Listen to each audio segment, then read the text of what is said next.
what's up? You tuned into the Uncensored True Podcast with your brother Old God and Sam. Man, I want to talk about this, right? I don't know if you've seen this, man, but we had the battle going back and forth between the Migos and Bone Thugs and Harmony.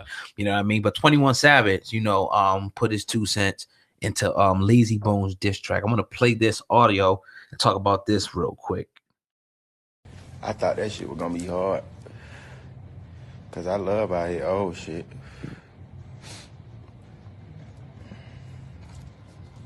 But that shit was whack as a motherfucker.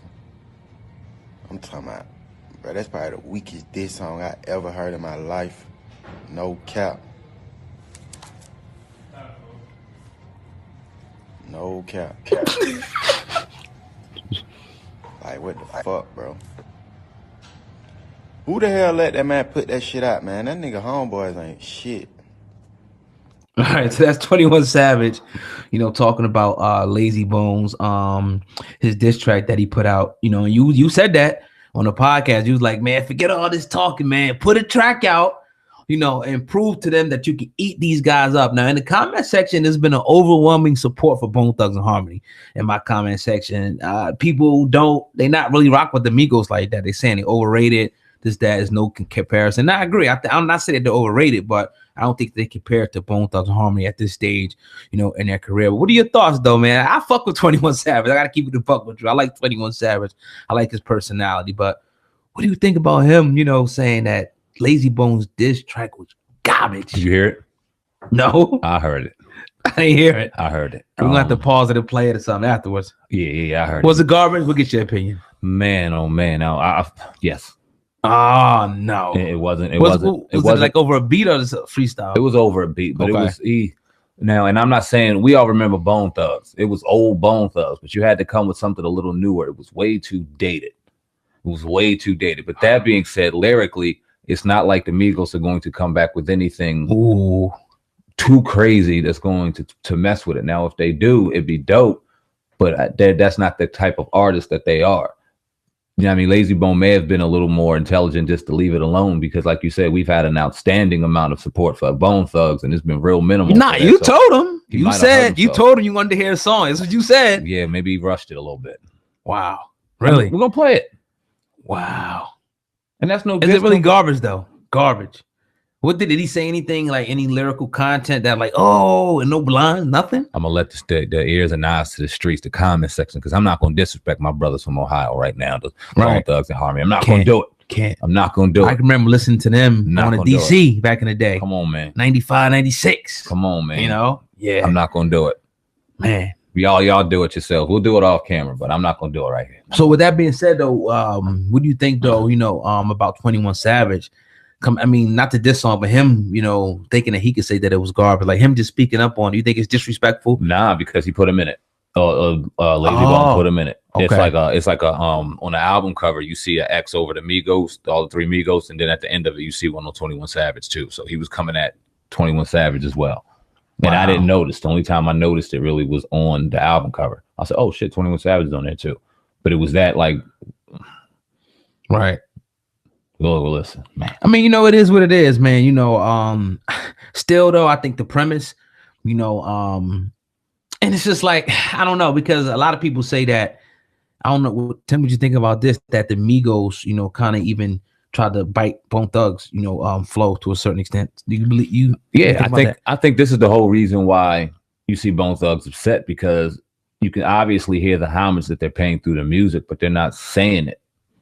You know what I mean? Like, yo, shout out to Bone Thugs, somebody that really influenced what we got going on musically. Damn. Shout out to this, shout out to that. He said, "Fuck you niggas, we the best ever.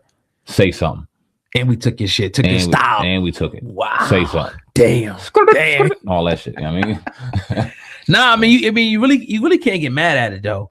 You know what I mean? It's just like anything else. If somebody creates it, somebody's gonna use it, for something else. Mm-hmm. Like, even like with the cell phones, you got, a technology will come out on one phone, then the next year they'll buy it, from them. And it's like, that's just what it is. You can't get mad at that. But, that's real. So yeah, I got to listen to that song, man. Definitely. We're going to hear it.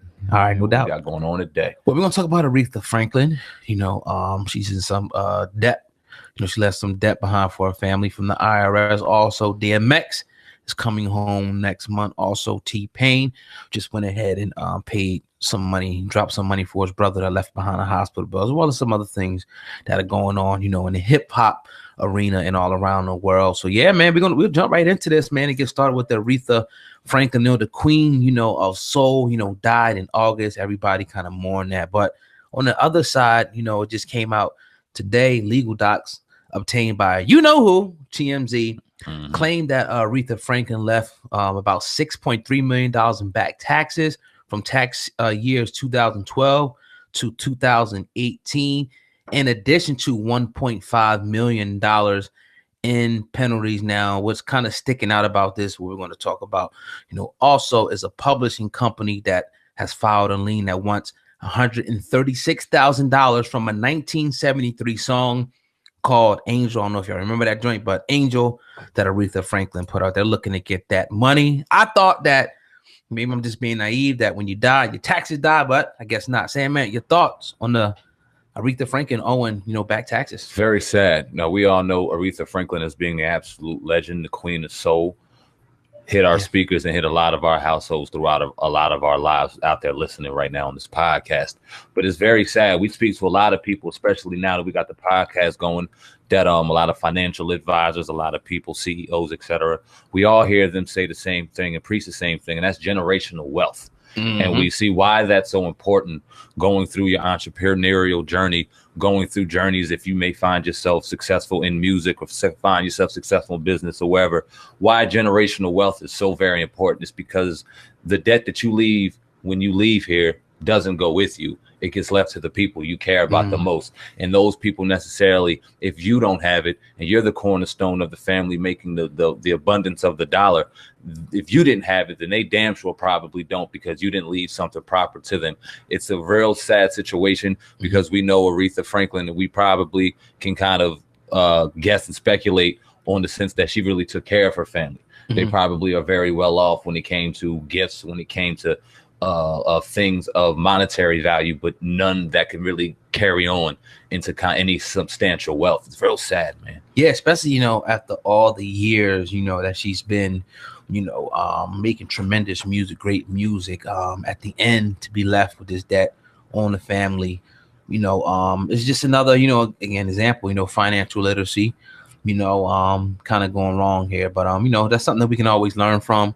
Every time you listen to our program, there's things that we like to point out what people can learn from. So make sure you get your, your papers in order. Make sure you know how to budget your money, because you don't want to leave, like you said, your family with this amount of debt. It's one thing leaving them with a little funeral. They got to sell pies and stuff to get money for you, but millions of dollars in debt, that's bad. It's a lot of bread. Now, we were supposed to have Brother Kansu on this evening, financial guru. Yeah. I want to extend this conversation. Once we do get him on the podcast, it'll be probably any day now. We'll get him on the podcast to talk. But I want to talk about this conversation too, and the real substantial effects that it's going to have on her family. That would be a good dialogue. Yes, sir. Well, speaking of, tax troubles, man, our brother DMX, is finishing up, about to come home next month after serving, a 12-month prison sentence for tax evasion. Damian DMX, is due to come home, but a couple things to note, that he does have to pay $2.3 million in restitution, and he does have a pending legal case in Los Angeles to face, when he comes out. But he is receiving some book deals, and things of the sort, and all types of, shows. So he's going to be able to, make money, obviously, when he comes out as DMX. But, happy to be home. I think that's the only thing he's worried about right now, is just getting home. We think about DMX being home, man. Well, how could you not be happy that DMX is coming home? All of us were upset when we seen him fall into the financial situation that he found himself in, to find himself in jail.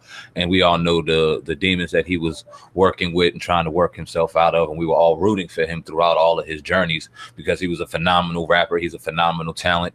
Anytime he spoke, it resonated with anybody who was a fan of his. So we all rooted for him, as we do all our favorite people that we look up to in the hip hop game, entertainment, et cetera, et cetera.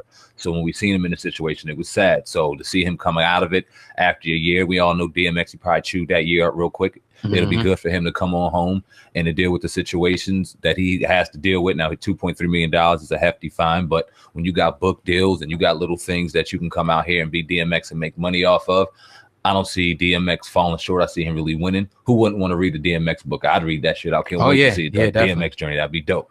So I really am excited to see him get out of this situation next month. I can't wait to be reporting on a lot of positive things from DMX in the future, man, and salute.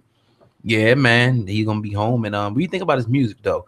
Think there's any chance, are you looking forward to him dropping, any music, or is that part of him kind of, the distant memory for you? Nah, not at all. Now, when you see like Tidal and Apple and various streaming areas where you can just go ahead and click a button when you have a monthly subscription and grab anything, that's an amazing tool in 2018. So if DMX dropped an album right now, I'm definitely clicking that button and taking an honest listen to it now in 2018. If I could listen to Eminem, if I could listen to Hove, of course, if you could listen to Nas, why doesn't DMX fall right into that spectrum? When I remember DMX's old albums, dope. Oh, yeah.